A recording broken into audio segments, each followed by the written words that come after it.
Hey, welcome to a very rainy and a very blustery Holland. I am aboard a very special boat. This is the 42-foot LOA steel trawler style yacht that has got some incredible features. I've just finished recording the main footage for my main video, which I'll be uploading next Friday. But I thought, whilst we're on board, we'll do a quick live stream. And with me is Mark from DeValk Yacht Brokers. We're going to head down into the engine room. I'll give you a quick sneak peek of the helm station, but I'm not going to show you too much because I'm going to wait, obviously, for the main video that will be uploaded next Friday. But yeah, what we're going to do is we're going to head down into the engine room. I'm going to show you some of the features in there, just to give you a bit of a sneak peek. If you've got any questions, put them in the comments. They should come up as we're doing the live stream. And I'll ask the professional Mark, as long as the questions make sense. I'll ask Mark. But Mark, let's head down into the engine room. I'll follow you. Okay. But yeah, I'll give you a quick look. As you can see, the weather out there is ridiculous. It's actually been gusting over 40 knots, which, yeah, has not been very nice.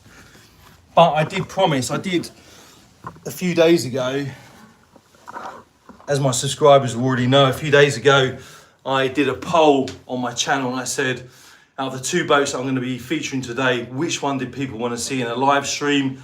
You all voted for this, and I completely understand why, because it is an incredible boat. But yeah, look, this is the engine room. Absolutely stunning. And Mark as well. Thank you. So Mark, tell us a little bit about the engine room then. What engine have we got here? Yeah, it's a John Deere. It's an engine that the owner very much liked. He had it on his previous boats, of which we sold two. One of the boats you actually featured on your channel. That was Polestar, the 18-meter offshore trawler. Yeah.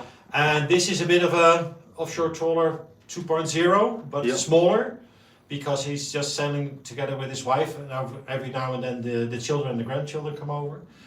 And he chose this as to be a very reliable engine. It just runs and runs and runs, and it never let him down on his trips that he made. Of course, he only did one trip to the Med and back again. Yeah.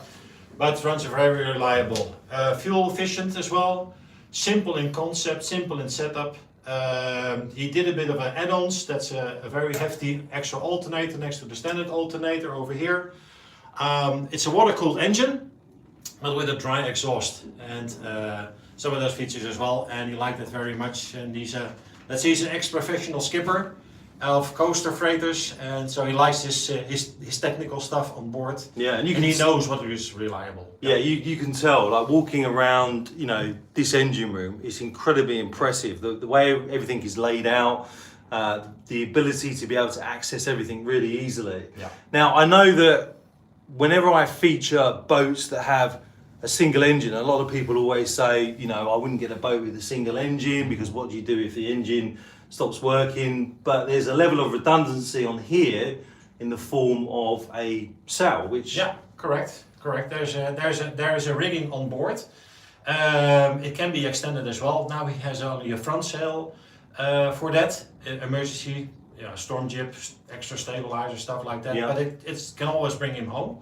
But saying to that, well, as I said, this is a very reliable engine. You just chuck oil in it and fuel and some cooling water in it, and it will run.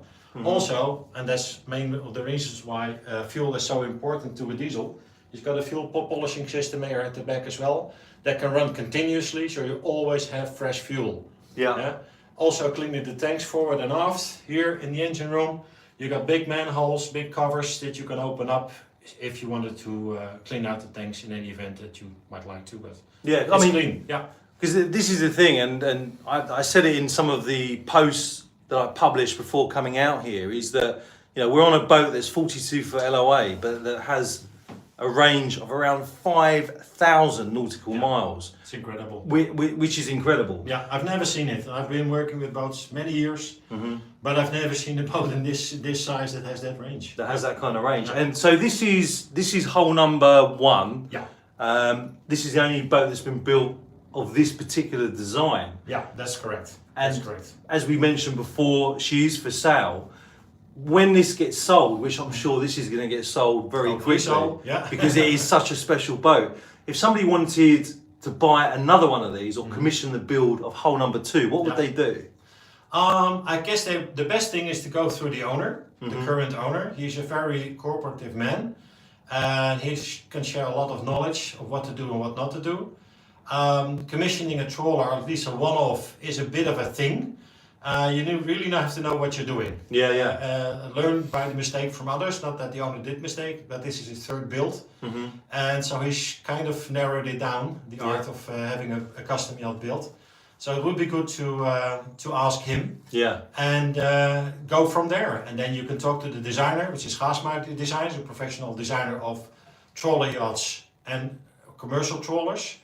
And they have the plans, they have the design, so you can go from there and then choose the yard that you like to have the boat built for you. Which is really interesting. So, the yard that built this boat, they specialise in building professional commercial trawlers. And, when I've been looking around this, you can really see that in the way that everything has been designed and built. And I think for somebody that wants to buy, a Dutch-built premium quality trawler, that has the reliability that you want when you're going to be doing some long-range autonomous cruising, then it is really worthwhile making contact with them, because it's such a special boat, and the levels of redundancy as well. Like Mark said, we've got a fuel polishing system over there on the stern bulkhead.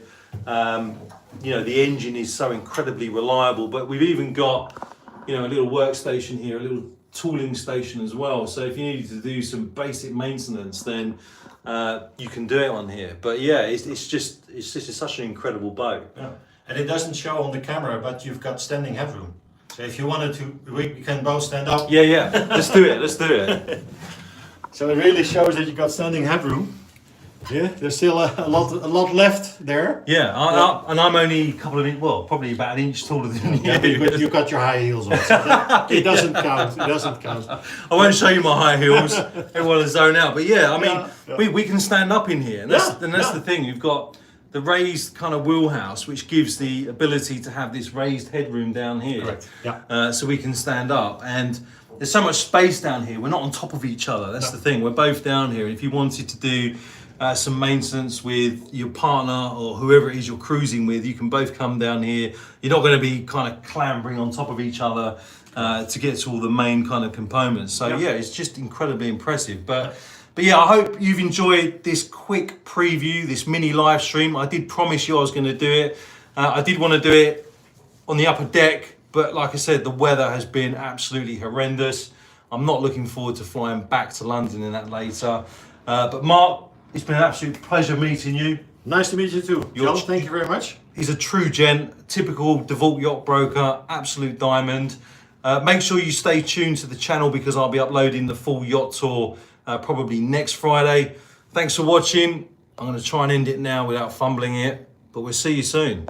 Thank you.